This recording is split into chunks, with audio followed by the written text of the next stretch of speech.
Hi guys, so I'm gonna do a catch-up video from the 10th through the 12th, and it's day 22, 23, 24. Today is day 25, but I'm doing a catch-up video all in one, and then I'll post separately for day 25. But starting from now on, if I miss a day of videoing, I'm just gonna post a picture of my journal on the post section of YouTube as well as on my Instagram, so watch for it. So day 22 out of 40 was Ecclesiastes 7 15 through 22. The theme was avoid extremes and stay humble. Notable verses 19 and 20. Wisdom strengtheneth, that's a hard word, the wise more than 10 mighty men which are in the city. For there is not a just man upon earth that doeth good and sinneth not. Facts. Verse 22. For oftentimes also thine heart knoweth that thou thyself likewise hast cursed others. My reflection question was, which extreme do you lean towards? Self-righteousness or compromise? Mine is compromise. One, I don't prioritize making these videos, which I should. Also, when I'm hurting from my health issues or downright just tired, my church attendance is very poor. Yet, I do not miss Reform Youth Anonymous, our addictions and mental health program, at all. I will be dying and go in there. I really need to make church priority, even when I'm hurting.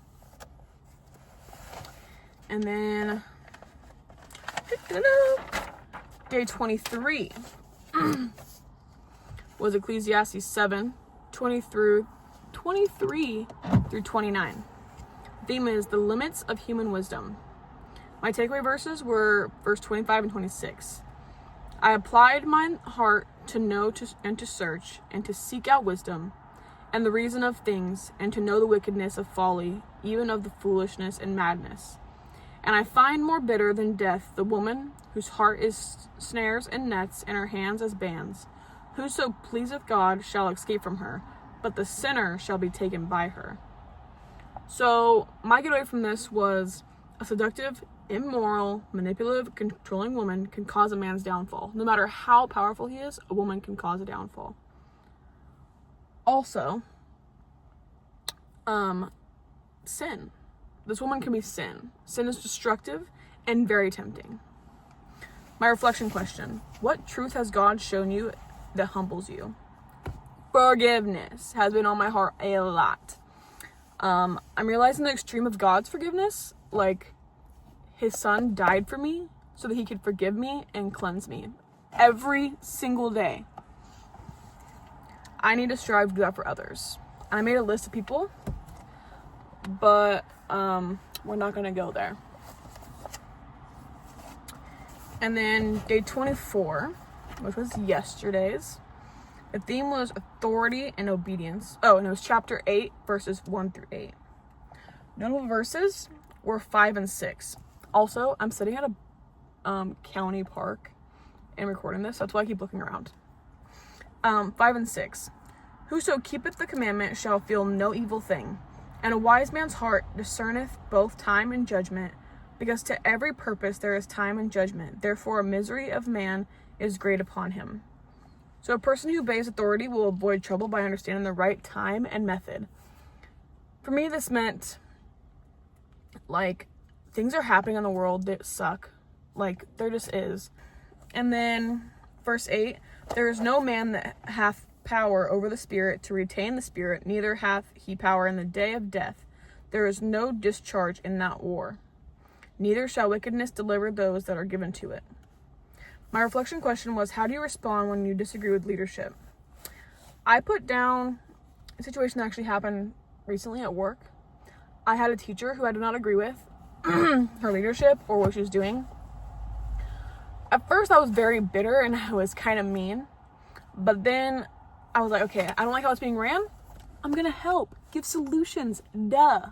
So I made like a list of all these things that could be done in class. I tried to text her and like boost her up so that she wasn't listening to all the negativity from all the other coworkers. Yeah, so I just tried to help the situation instead of making it worse. didn't work. She quit. But I tried my best. You know what?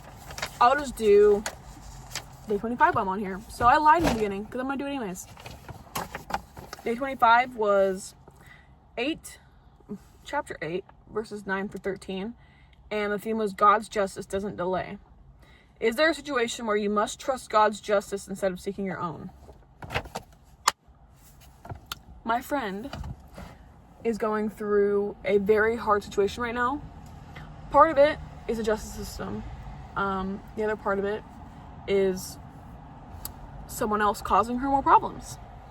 So right now, even though I'm super mad at another person for hurting her, and maybe I'm also mad because it brings up things for me, I have to let God do it.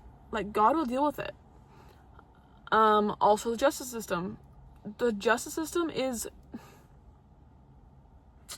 crappy. So the justice system is kind of rocky, and I'm just praying that everything gets dealt with God's timing, God's way, and I can just hold my tongue.